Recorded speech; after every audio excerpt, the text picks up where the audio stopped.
Guys, अस्सलाम वालेकुम। This is me Reeba Asghar and welcome back to my YouTube channel. अगर आप लोग मुझे पहले से फॉलो कर रहे हैं तो आपको पता होगा कि मेरी जो फर्स्ट वीडियो है उसके इंट्रोडक्शन के अंदर मैंने बताया था कि मेरे मैट्रिक के अंदर मार्क्स 1072 थे, जबकि एफएससी के अंदर मार्क्स 1028 थे। तो बहुत सारे बच्चों ने इससे रिलेटेड कमेंट्स किए थे कि काइंडली हमें इसके बारे में गाइड कर दें कि अगर आप एफएससी या मैट्रिक के अंदर 90% से अबव मार्क्स लेना चाह रहे हैं तो क्या टिप्स एंड ट्रिक्स होती हैं इसकी, अगर बोर्ड सिस्टम से बिलोंग करते हैं। तो बेसिकली आज की वीडियो के अंदर मैं उन टिप्स एंड ट्रिक्स के बारे में बात करूँगी जो मैंने फॉलो की थी अपने बोर्ड के अंदर, बोर्ड एग्ज़ाम के अंदर, जिसकी वजह से मेरे इतने अच्छे मार्क्स आए थे।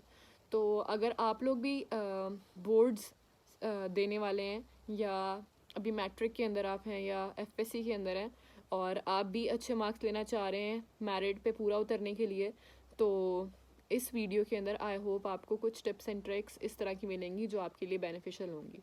फ़र्स्ट ऑफ़ ऑल, बहुत सारे बच्चे जो हैं वो इस चीज़ को लेके बहुत ज़्यादा कंफ्यूज होते हैं कि क्या एफएससी और मैट्रिक इतना ज़्यादा मैटर करता भी है यूनिवर्सिटी के एडमिशन के लिए, क्योंकि एंट्री टेस्ट वगैरह ज़्यादा मैटर करता है और ये वो।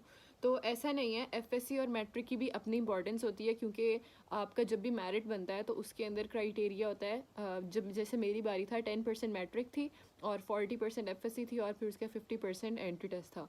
तो ये एक बहुत ज़्यादा परसेंटेज बनती है, लाइक 50% जो है आपके बोर्ड्स मैटर करते हैं जब भी आपने किसी अच्छी यूनिवर्सिटी के अंदर एडमिशन लेना हो, तो उसके लिए अगर आपको मेरिट चाहिए हो। दूसरी बात ये है कि अगर आप इन केस प्राइवेट यूनिवर्सिटी के अंदर भी एडमिशन लेना चाहते हो ना, तो आपका जो पासिंग क्राइटेरिया है वो होता है 60% एफएससी का, लेकिन आपका अब उसके अंदर भी मेरिट बनता है।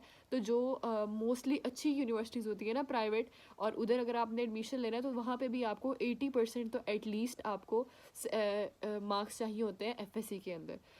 तो बेसिकली अगर मैं अपनी बात करूँ कि मैंने बोर्ड्स के अंदर किस तरह से पढ़ा था, मेरा टाइम टेबल क्या था पढ़ने का और मैंने किस तरह से बोर्ड का एग्ज़ाम अटैम्प्ट किया था, तो उसको मैं इस तरह से सिंपली एक्सप्लेन करूँगी कि जिस तरह मैट्रिक था उसके अंदर मैंने इतना ज़्यादा मुझे लगता है कि मैट्रिक के अंदर मार्क्स लेना ज़्यादा आसान होता है एज़ कम्पेयर टू एफएससी।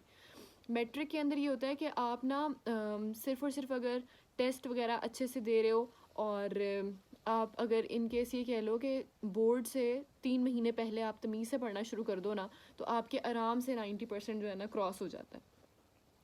दूसरा ये कि बहुत सारे बच्चे जो है ना इस वजह से भी अंडर प्रेशर आए होते हैं कि उनके 9th के अंदर फॉर एग्जांपल मार्क्स अच्छे नहीं आए या फर्स्ट ईयर के अंदर फॉर एग्जांपल मार्क्स अच्छे नहीं आए, तो उन लोगों को होता है कि अब मेरा एक जो पार्ट 1 है वो तो ख़राब हो ही चुका है, तो पार्ट 2 के अंदर मैं जितनी मेहनत कर लूँ कोई फ़र्क नहीं पड़ेगा। बेसिकली वो डिसहार्ट हुए होते हैं।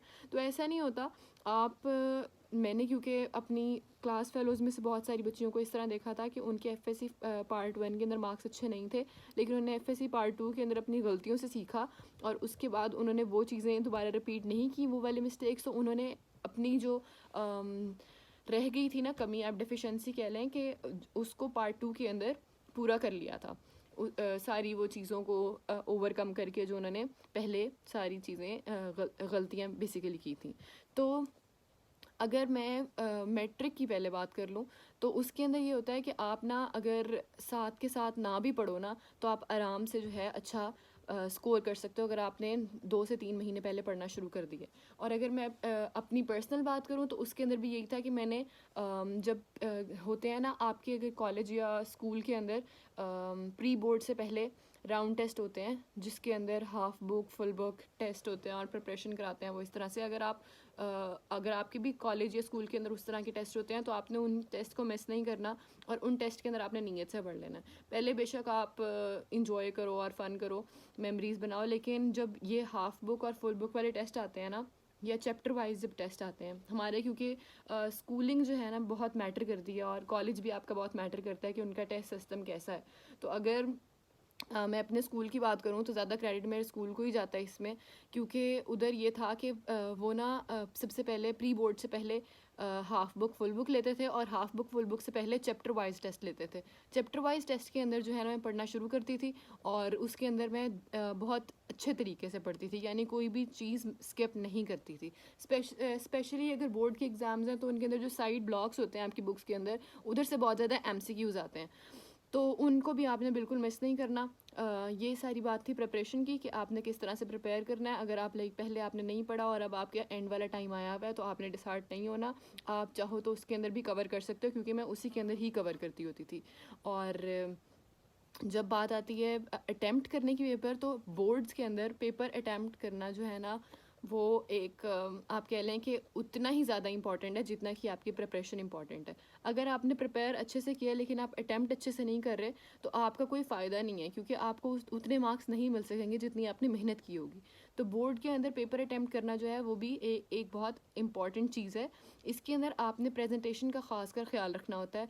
और इसके अलावा उर्दू और इंग्लिश जो है, ये जो आर्ट्स के सब्जेक्ट होते हैं ना, मैंने देखा है कि बहुत सारे बच्चे जो होते हैं ना उसके अंदर ज़्यादा मेहनत नहीं करते। इसकी जगह वो लोग ज़्यादा मेहनत कर रहे होते हैं फ़िज़िक्स बायो केमिस्ट्री के अंदर।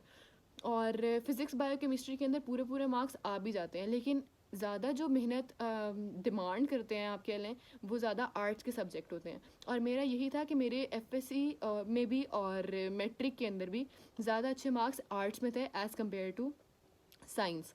तो आपने साइंस, मैं ये नहीं कह रही कि साइंस सब्जेक्ट को आप बिल्कुल ही जो है वो फोकस ना करें, लेकिन जितना आप उसको टाइम दे रहे हैं ना, आपको चाहिए कि आप आर्ट सब्जेक्ट को भी उतना ही ज़्यादा टाइम दें। क्योंकि आर्ट सब्जेक्ट जो है ना वो ज़रा मुश्किल से आपको मार्क्स देते हैं, क्योंकि उसके अंदर ऑफिशियल कटिंग वगैरह काफ़ी ज़्यादा होती है तशरीहात में, और इसी तरह पोइम्स के अंदर, इंग्लिश के अंदर। तो इन चीज़ों को आपने निगलेक्ट नहीं करना कि ज़्यादा मुश्किल एफएससी के अंदर भी और मैट्रिक के अंदर भी साइंस सब्जेक्ट होते हैं, तो हम साइंस सब्जेक्ट पे ज़्यादा फोकस कर लें। आपने आर्ट सब्जेक्ट को भी साथ साथ लेके चलना है, क्योंकि अगर अब आपके आर्ट सब्जेक्ट के अंदर मार्क्स आ गया है ना, तो आपका जो परसेंटेज है वो बहुत ऊपर उठ जाती है।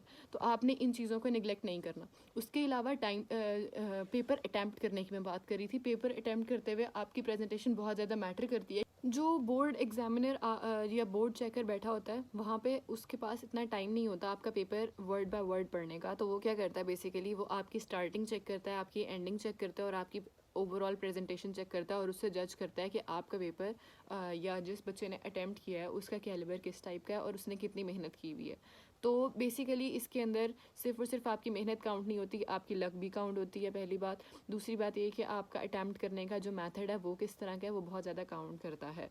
तो मैं अगर आपको एडवाइस दूँ तो मैं आपको यही कहूँगी कि आपने अपनी स्टार्टिंग बहुत अच्छी रखनी है, एंडिंग बहुत अच्छी रखनी है, और उसके अलावा नीट पेपर होना चाहिए, यानी कि उसकी प्रेजेंटेशन बहुत ज़्यादा मैटर करती है। मैं ज़्यादातर इंग्लिश का जिस तरह पेपर अटैम्प्ट करती थी, तो मैं उसके अंदर कट मार्कर यूज़ करती थी, और साथ इंक वाला ही पेन क्योंकि अलाउ होता है, तो आपने साथ वो यूज़ करना है। और इंक वाला पेन जो है, आपने जो फाउंटेन पेन होता है आपका, आपने उसको लाजमी बहुत ज़्यादा रवां जो होता है ना, जो बहुत ज़्यादा यूज़ किया हुआ हो पहले से, ताकि उसकी निब जो है बहुत स्मूथ हुई हुई हो, वो यूज़ करना है। अगर आपने नया पेन ले भी लिया और आपके पास पुराना पेन नहीं था, तो आपने उसको यह करना है कि सीमेंट का जो फ़र्श होता है ना, उसके ऊपर आपने उसकी निब को रब करना है, ताकि उसकी जो निब की जो टिप है ना वो थोड़ी स्मूथ हो जाए और वो अच्छा लिखे, जिसकी वजह से आपकी राइटिंग अच्छी आए। और उसके अलावा आपने मैं तो इंग्लिश के अंदर भी कट मार्कर यूज़ करती थी और उर्दू के अंदर भी, और उसके जो आपने हेडिंग्स दी हैं उसके नीचे आपने नीट लाइन लगानी है। पहली बात, अगर आपके पास टाइम नहीं है तो आप गंदी लाइंस लगाने के बजाय आप लाइंस लगाओ ही ना। दूसरी बात ये कि अगर आपने लाइन लगानी है तो आप पेपर जब पूरा कंप्लीट कर लो तो उसके बाद आप हेडिंग्स के नीचे लाइन लगाओ, ताकि अगर आपके पास टाइम बचा हुआ है तो आप हेडिंग्स के नीचे लाइन लगाओ, वरना ना लगाओ। वरना ये होगा कि आप अपनी प्रेजेंटेशन के चक्कर में आधा पेपर जो है वो छोड़ के आ जाओगे। तो ये सारी चीज़ें जो है बहुत ज़्यादा मैटर करती हैं। उसके अलावा जिस तरह आपने तशरीहात वगैरह, उर्दू का जिस तरह पेपर है उसके अंदर मार्क्स लेना बहुत मुश्किल होता है, तो उसके अंदर आपने इन चीज़ों का बहुत ख्याल रखना है कि जैसे अगर आप तशरीह कर रहे हो, तो जिस तरह मैं करती थी, तो मैं 1.5 पेज या 1.25 पेज की लाजमी करती थी।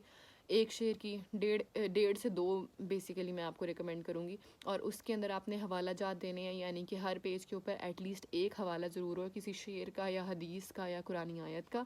और इसी तरह इक़्तिबास की तशरीह है, तो वो भी आपने 3 से 4 पेजेस पे करनी है। और उसके अंदर भी आपने हर पेज के ऊपर 1 या 2 हवाला जात लाजमी देने हैं। फिर इसी तरह अगर आप मजमून कर रहे हो तो आपने वो भी 8 to 9 पेजेस का करना होता है। और उर्दू के अंदर आपने, जिस तरह मैं पेपर करती थी उर्दू के अंदर, तो उसके अंदर ये होता था कि मेरा आखिरी शीट तक जो है वो पेपर पूरा जाता था, और हर पेज के ऊपर मेरा एक हवाला जात तो लाजमी होता था, वरना मोस्टली मेरे दो हवाला जात होते थे, एक शेर का होता था और एक कुरानी हदीस या आयत का होता था। और उसको भी आपने लिखने का पैटर्न ये होना चाहिए कि आप उसको बिल्कुल मिड के अंदर लिखो और कट मार्कर से लिखो, तो ताकि वो प्रोमिनेंट हो चीज़ और आपके जो पेपर की नीटनेस है ना वो बाहर निकल के आए, जिसकी वजह से आप जो है ऑब्वियसली आपका पेपर जो है बहुत अट्रैक्ट करता है और लगता है कि इसके ऊपर मेहनत की गई है, जिसकी वजह से मार्क्स ज़्यादा अच्छे आ जाते हैं।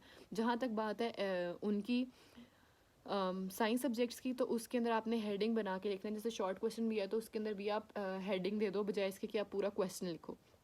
और लॉन्ग क्वेश्चन है तो उसके अंदर भी आपने हेडिंग्स बना बना के लिखना है, ताकि जो चेकर है उसको पता हो कि आपको आता है, आपने सिर्फ उसे पेपर भरने की कोशिश नहीं की, और वो उन हेडिंग से अंदाज़ा लगा सके कि आपने कितना अच्छा किया है और आपको इस टॉपिक के बारे में कितना कॉन्सेप्ट है। दूसरी चीज़ ये है कि एफएससी के अंदर कॉन्सेप्चुअल स्टडी की ज़रूरत नहीं होती, क्योंकि हमारा बोर्ड सिस्टम बेसिकली रट्टा सिस्टम है। तो अगर सिंपली बात करूँ तो अगर आप बुक को ही एज इट इज़ फॉलो कर लो और ज़्यादा डेप्थ में ना जाओ तो आपका पेपर बहुत अच्छा हो सकता है। जहाँ तक बात है एंटी टेस्ट की, तो एंटी टेस्ट के अंदर आपके पास सफिशेंट टाइम होता है कि आप उनके कॉन्सेप्ट्स को अच्छे से ग्रैब कर सको। So that's all the thing that I did back in my FSC and matric, जिसके वजह से मेरे इतने अच्छे मार्क्स थे। और आई होप अगर आप लोग भी इसको फॉलो करेंगे तो आप लोगों के भी अच्छे मार्क्स आएंगे। और एक बात मैं आपको दोबारा क्लियर कर दूं कि FSC और मैट्रिक के अंदर डिफरेंस ये है कि मैट्रिक के अंदर मार्क्स बहुत अच्छे आ जाते हैं, जिसकी वजह से FSC के अंदर बच्चा बहुत ओवर कॉन्फिडेंट हो जाता है कि मैंने अगर मैट्रिक के अंदर इतने आसानी से मार्क्स ले लिए तो FSC के अंदर भी आ जाएंगे, तो ऐसा नहीं होता। दूसरी बात ये है कि FSC के अंदर बहुत ज़्यादा आपकी लक भी मैटर करती है, तो दुआ बहुत ज़्यादा इंपॉर्टेंट है इसके अंदर मेहनत के साथ साथ। और उसके अलावा प्रेजेंटेशन बहुत ज़्यादा बोर्ड सिस्टम के अंदर मैटर करती है। और कुछ बच्चे जो होते हैं वो FSC के अंदर आके साथ ही एंट्री टेस्ट का पढ़ना शुरू कर देते हैं, जिसकी वजह से वो डबल माइंडेड हो जाते हैं और वो FSC बोर्ड के अंदर भी इतना ज़्यादा अच्छा परफॉर्म नहीं कर पाते। तो मैं उनको यही एडवाइस दूंगी कि आप लोग FSC के लिए FSC की अच्छी प्रिपरेशन करो, जब MCAT का टाइम आएगा तो तब आप उसके लिए भी अच्छा प्रिपेयर कर लोगे, क्योंकि उसके अंदर बहुत सफिशेंट टाइम होता है अगर आपकी पहले से पढ़ने की रूटीन बनी हुई हो। So that's it by my side. और अगर कोई और भी आप लोगों को कन्फ्यूजन है तो do let me know in the comment section. Till then, like share and subscribe. अल्लाह हाफिज़।